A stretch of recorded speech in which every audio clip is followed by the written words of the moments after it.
언론에서 요즘에 역전세가 조용합니다, 기사가. 하지만 아직 끝날 때까지 끝난 게 아니다, 저는 그렇게 생각하고요. 현재 역전세라는 것, 현재 진행형이죠.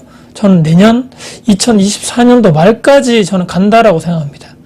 역전세 반환 대출이 몇 달 전에 나오긴 했지만 실효성 측면에서 1주택자, 2주택자까지 최대, 그리고 매매가 자체가 상당히 높아서 상대적으로 KB 시세라든지 공시가격이 높고 전세 가격이나 매매 가격 차이가 크게 나는, 50% 이상 차이 나는 나름 상급지 아파트, 그쪽에는 한도가 많이 나오다 보니까 괜찮은 저는 선택이라고 보는데, 지방이고 상대적으로 좀 저가 아파트, 광역시에 있는 아파트들 중에 대다수, 특히 저 같은 대구나 부산이나 울산 이렇게 사시는 분들 있죠.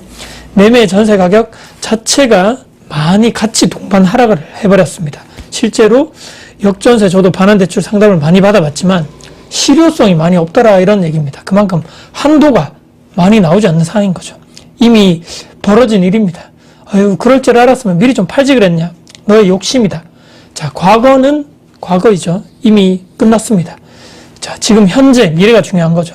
투자자, 임대인 걱정하고 한탄하고 정부 탓하고 사회 탓하고 여기서 끝나는 것이 아니고, 문제를 어떻게 우리가 해결할 것인가, 여기에 모든 에너지와 시간이나 비용이나 집중을 우리가 해야 될 것 같습니다. 방금 제가 위에 언급드렸던 보유 매물수 자체가 적고 한두 채 정도 역전세, 또 금액도 그리 크지 않다, 근데 내가 돌려드릴 여유자금도 있고 충분하게 역전세 반환 대출을 내가 해서 해결할 수도 있고, 또는 신용대출이 여러 개 있다, 다른 대출, 또는 부모님의 도움이나 회사의 소액 대출 등등 모든 방법을 내가 동원해서 여유자금이나 역전세 비용을, 돈을 마련할 수 있다라고 하면 그렇게 진행하시면서 훌훌 이런 스트레스를 털어내고 진행하시면 되죠. 하지만 이런 것들이 안 되니까 제가 영상을 이렇게 촬영을 하고 있습니다. 저도 거기에 포함된 한 사람이고요.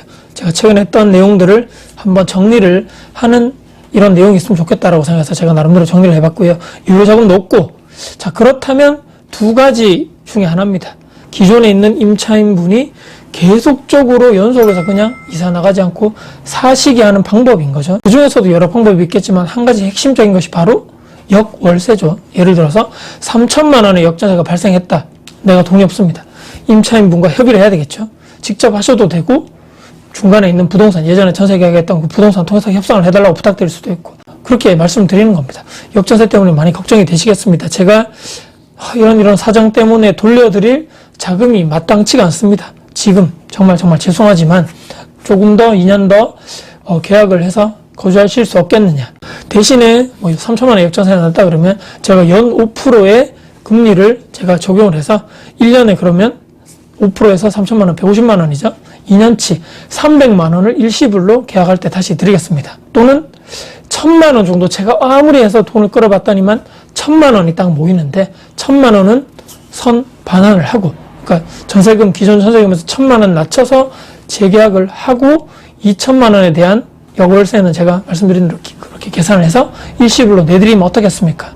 이 또한 임차인분들 입장에서 되시는 분이 있고 안 되시는 분들이 있겠지만 안 된다는 분들이 더 많습니다. 제가 해보니까 전세 사기다 뭐다, 전세 보증 보험 이런 가입 금액조차 많이 지금 낮아져 있고, 여기에 추가적으로 제가 또 제시했던 방법은 내부에 혹시라도 필요한 이렇게 수리할 거나 교체가 필요한 것들이 있으면, 불편한 거 있으면 지금 제가 예산안에 그 바운더리 안에서는 제가 모두 다 해드리겠다. 또 전세 기간을 2년이 아니고 원하시는 대로 또 늘리거나 다 이렇게 원하시는 대로 제가 하겠다, 이렇게 해서 협의가 가능하면 다행인 거고, 안 되면 할 수 없는 거죠. 자, 부동산 통해서도 제가 잘 조율을 해달라고 부탁드렸다 말씀드렸는데, 저는 만약에 부동산에서 이렇게 해서 역월세 이렇게 협의가 잘 돼가지고 계약을 하게 되면 제가 정상적으로 거기에 상응하는 부동산 수수료 복비를 제가 드리겠다. 그러니까 조금 더 적극적으로 제 입장에서 협상을 잘 좀 해달라, 이렇게 부탁을 드린 거죠. 또 이런 경우에서 되시는 분들은 아이들 학군 있죠. 애들 학군 때문에 이사가 이렇게 힘들고 학교가 또 왔다 갔다 하면서 전학이랑 힘드신 분들이 있죠. 제가 또 추가적으로 말씀드린 것은 어차피 이렇게 이사를 또 나가실 거면 이사비도 들고 추가적으로 또 복비도 들고 왔다 갔다 하는 게 얼마나 힘듭니까, 이사 가는 게. 그래서 이런 비용적으로도 나가시는 게 있기 때문에 이런 걸 좀 세이브 하시는 측면도 있다라고 얘기했습니다. 그냥 살지라고 하시는 분들도 있고, 이런 방법이 서로 윈윈이 될 수 있습니다.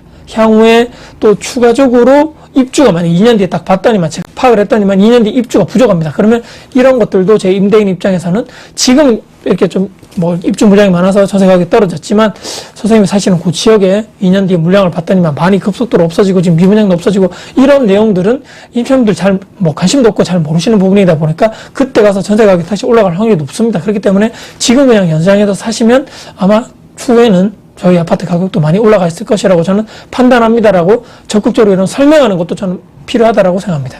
이런 것도 안 되고 저런 것도 안 되고 다 안 되면 그냥 매도를 할 수밖에 없는 거죠. 자, 매도 전략. 빨리 현실을 인지를 해야 됩니다. 네이버 부동산 빨리 그 아파트에 들어가서 파악을 해야 되는 거죠. 얼마에 최근에 거래되었고 또 지금 나와 있는 호가가 얼마에 나와 있는가. 내명을 상태도 객관화해야 됩니다. 상, 중, 하 수리가 돼 있나 안 돼 있나 이런 거 있겠죠. 최근 거래된 금액보다 뭐 거의 비슷한 동이나 비슷한 향, 층에 비해서 수리 내부 이렇게 다 포함해가지고 조금 더 거래된 금액보다 좀 낮게 내놓으면 매도될 확률이 상당히 높겠죠. 그렇게 해서라도 전세 반환하면 일단은 내가 피해를 주지 않기 때문입니다. 내가 손해보는 한이 있더라도 내가 또 사기꾼이 되면 안 되는 거죠. 내려놔야 됩니다. 조금 더 받으려고 몇백만 원 채로 거래 안 되고 이렇게 하지 말고 과감하게 내려두자. 그리고 기존에 사시는 임차인 분들과도 협의를 잘 해야 될 것 하나가 또 바로 전세 그 계약 만료 그 시기 있죠. 딱 정해져 있는데 그 전후에 이사 시기가 약간 여유롭게 하시는 것도 그분과 미리 상의를 해 주시는 게 좋습니다.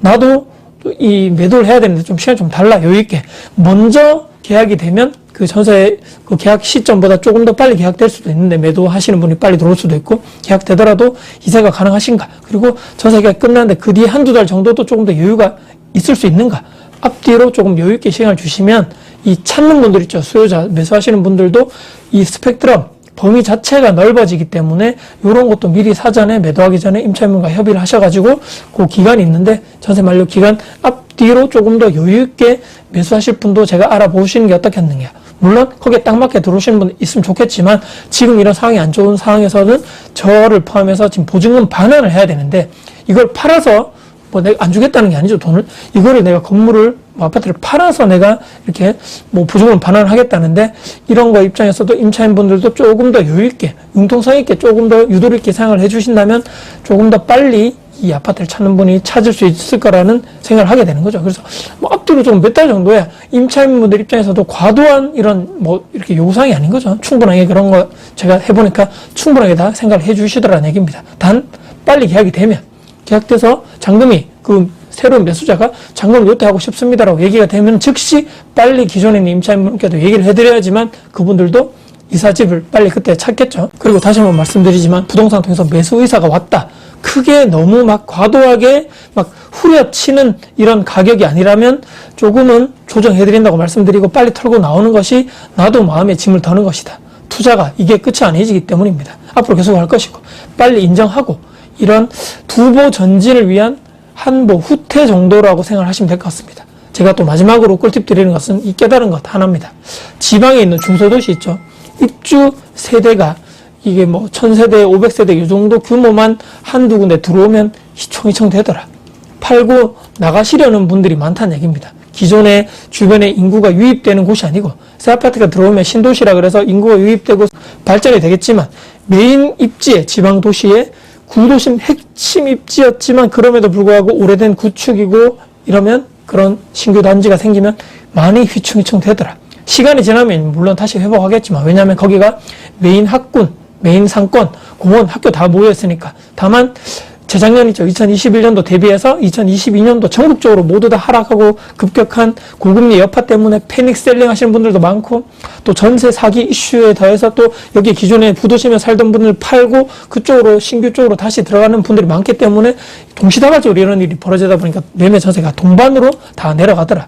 최악의 이런 상황이 벌어진 거죠. 이런 일도 벌어지는구나 다시 한번 느꼈습니다. 저는 그래서 당분간은 지방 중소도시 이런 투자 지역으로는 아마 선택하지 않을 확률이 높다라는 마지막 말씀드리면서 오늘 영상이 역전세 관련된 제가 최근에 있던 이슈들을 쭉 정리해서 말씀드려봤습니다. 오늘 영상 여러분께 도움이 되셨다면 구독, 좋아요, 알람 설정, 댓글 주시고요. 영상 주변 분들께 공유될 가치가 있다고 생각하신다면 널리 공유 부탁드리겠습니다. 여러분들 진심으로 응원합니다. 화이팅입니다.